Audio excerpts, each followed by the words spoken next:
Ladies and gentlemen, welcome to another edition of World Talks here on TVP World. I'm your host, Benjamin Lee, and please join me and my guest on this next interview. Now, the recent Brandenburg state elections in Germany saw the Social Democratic Party narrowly defeat the Alternative for Germany. The SPD, now likely to form a coalition with the conservative CDU, remains one seat short of a majority, highlighting the challenge of countering the rising popularity of the AfD. These results also have implications for Polish-German relations as regional stability influences cross-border dynamics. Joining us today on TVP World to discuss the election results and their wider impact is Philipp Fritz, CEE Correspondent for Welt. Hello, sir, and welcome to TVP World. Good to see you. So, first of all, how surprising for you were the results for the Brandenburg election, given this recent rise of AfD in pollings? It wasn't surprising at all. I think most experts and observers, people following the elections, weren't surprised by that at all. I mean, it was a close shave. Close shave was predicted between the Social Democrats and the AfD. I mean, the exception, or what's different in comparison with other land elections or local elections in Eastern Germany, in Thuringia and Saxony, is that the Social Democrats came in first. I mean, it was a horrible defeat for the Social Democrats in other German states. Now that's different, but that was predictable. Right. You described it as a close shave. Does the fact that it was even this close raise any alarms for the SPD and the CDU? I think so. I mean, look, now we're talking about the AfD. I mean, far-right extremists come in first or second. This is something that was almost impossible 4 or 5 years ago, or maybe 10 years ago, right? So at least in Eastern Germany, the AfD is kind of like the strongest or second strongest party. I mean, this is a development that's relatively new, and it's concerning to a lot of people. Right, and like you mentioned, previous two elections that are more high profile when it comes to AfD kind of gaining raise is in Thuringia, Saxony. What do you think contributes to this sort of meteoric rise in such a short span of time? It's without a doubt, it's migration. Migration is the topic in Germany actually already since a couple of years. And the AfD, they don't even have to do much. I mean, their rhetoric is full of hate. They're an anti-migration party, right? But there are real issues here with migration. A huge part of Germans, people in Germany, are unhappy with migration politics, migration policies at the moment, especially how the asylum system works like. And to the AfD, I mean, it's kind of like a one-topic party, right? I mean, if there wouldn't be any issues with migration, most likely that party wouldn't be as popular. Right, and I think it's also reflected in Thuringia, where the far-left party also gained a substantial amount of running on this exact same topic. Do you think that the rise of these kind of more extremist party is due to the fact that the issue of migration is not being addressed well enough in the mainstream party, or do you think there's a messaging issue when it comes to addressing the topic where people feel like they're disenfranchised by what's being done? I think the rise or the success of both parties, and I'm guessing you're talking about BSW, right? The new party of Sarah Wagenknecht, yes, right? They gained, I think, 13% in Brandenburg right away, which is very impressive as well, right? Migration is not the whole story here, of course. I mean, it is the topic for both parties, but Sarah Wagenknecht and her BSW and the AfD in a specific manner, a specific way rooted in Eastern Germany as well. I mean, there are historic issues and Germany's relation to Russia and its support for Ukraine. That's a topic as well, for sure. All right. Now, the SPD and CDU, with them one seat short of a majority, what are some coalition prospects and what can you see some alliances forming? I mean, this is where things now will get interesting because the Greens didn't make it, right? I mean, they're below 5%. So for Dietmar Woidke, who was Prime Minister of Brandenburg, I mean, things will really get complicated. I think his preferred partner is the CDU, Christian Democrats, right? And they're 14%, but that's not enough. Right. So question is if he'll form like a minority government or anything like that. And he has to become creative, right? But nobody really knows at the moment what's going to happen. But the AfD won't rule, that's for sure, because all other parties already said right away we're not going to work together with those guys. Right. From the outset, they already talked about not forming a coalition with the AfD. However, the immigration issue still persists, doesn't it? Do you think that the fact that any coalition is formed without the input of the party that is trying to address the issue, or at least make the issue of the forefront of their message is not being included, that would lead to a potential pressure there.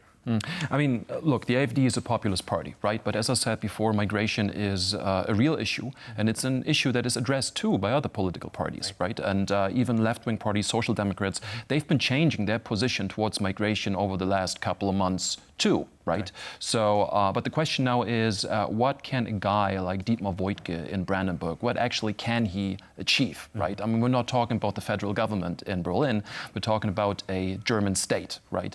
A state that's neighboring in the east, Poland, so it is of special importance for Poland, that's true, but Dietmar Woidke is not going to decide the overall German migration politics. Right, and speaking of the federal level, do you think that these results will affect Berlin and the federal level as a whole, as we see these populist party on the rise? Do you think that might affect even the places that, don't really heavily favor these parties? I mean, Chancellor Olaf Scholz, who was in New York, by the way, on Sunday, he kind of dodged a bullet here, right? I mean, if the SPD wouldn't have made it, I mean, that would have been like really bad for him, especially after Thuringia and Saxony, right? Other local elections. So I think the message for the Social Democrats, although they came in first, is we gotta have to get better. And we gotta have to get better on a federal level as well, and work better together with our coalition partners. I think we're dealing at the moment with the least popular German government since I don't know when, right? The so-called traffic light coalition, or as we say in German, Ampel, the Ampel coalition, right? Those guys aren't particularly popular, and I think one of the least popular parties at the moment, especially in Eastern Germany, are the Greens. And so I think that Dietmar Woidke in Brandenburg, he's been kind of benefiting from distancing himself from actually the coalition in Berlin, from his own party. I think he won on his own ticket. People rather voted for him instead of for the Social Democrats, so to speak. Do you think the recent border check that's being implemented has anything to do with these numbers showing during the polling?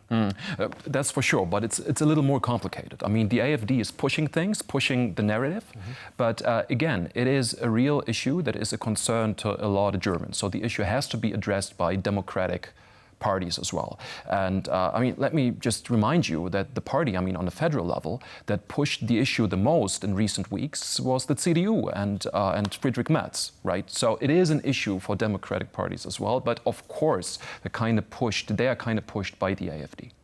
And speaking of the rise of the right-wing parties and the more kind of extremist parties, do you see that being something that is isolated to Germany, or do you think that's a trend that is going to start popping up? Look, it is definitely a trend, right? But there are differences between all those right-wing populist parties all over Europe. I mean, one thing we can see is that a lot of them, I mean, let's think about Marine Le Pen in France or Meloni in Italy, they kind of become more mainstream, more success they have, right? Yeah. And it's different. It's different with the AfD. The more successful they are, the more extreme they seem to get. I mean, their rhetoric is really extreme. I mean, parts of the AfD under suspicion of German Verfassungsschutz, the internal security services. They sound sometimes like politicians from the Third Reich, Nazi politicians. It's really scary. So they don't seem to become more moderate. I mean, it's a different case with them. They're more and more extreme. Right. What do you think is contributing to that? Like you mentioned, we can observe in France and Italy where some of the right-wing parties, once they do get into power, things seem to simmer down a little bit, but the AfD doesn't seem to be going towards that direction. Maybe it's the fact that they're not in power yet. I don't know if they'll ever be in power, but I mean, they're definitely more successful, right? They're polling about 30%. I mean, this is really impressive. Maybe things, maybe things in Italy have changed because, Meloni really Prime Minister of Italy, right? I don't know, but I think one thing is obvious, and it is contact certain people in the AfD have to right-wing extremist groups. I mean, that's an obvious thing, and those people are their electorate as well. I think that's one of the reasons. And some of the politicians in the AfD being most popular, they have those contacts to right-wing extremist groups, and they just talk like that. Right. When we look at some of the voting demographics, that's something that also kind of interests me. We do see a lot of younger first-time voters coming out in support of these parties, not just in Germany, but across the board. And do you have any theories for that? You know, there's a famous sentence, you know, going from green to brown. Right. I mean, a couple of years ago, everybody was surprised that a lot of young people on the streets, I mean, they're kind of mobilized by climate change, climate issues. And we thought, OK, the youth, they're green. And now people in Germany, that was already visible after state elections on September 1st, they went for far-right extremists. I think there is a couple of things related to that. Migration issues, first and foremost, are felt by younger people. So if you got young men immigrating to Germany in their 20s or even teenagers, right? Young people see that, feel that more than older people. I think that's one thing. And the second thing is, maybe that's even more important, right-wingers or right-wing extremist parties, they're quite good online. They kind of win online. There's a lot of online campaigns. They're very active on Instagram, on TikTok, and so on and so forth. And those are the ways young people communicate these days, get in touch with these days. And, you know, there's a lot of right-wing extremist influencers, and, you know, not only in German, I mean, it's English language influencers, and they kind of, you know, get through to those young people. Do you think that this election outcome might influence Polish-German relations, especially in terms of like regional cooperation, as we do know that AfD is more isolationist? Yeah, that is true. I think for now, not really, because there is. I mean, I don't think that the AfD is going to rule in Brandenburg, right? So if the AfD is not going to rule in Brandenburg for the foreseeable future, they won't rule in Berlin. And foreign policy is the domain of the federal government. I mean, there is some local projects, cooperation between Brandenburg and neighboring województwa, right, in Poland, Polish states.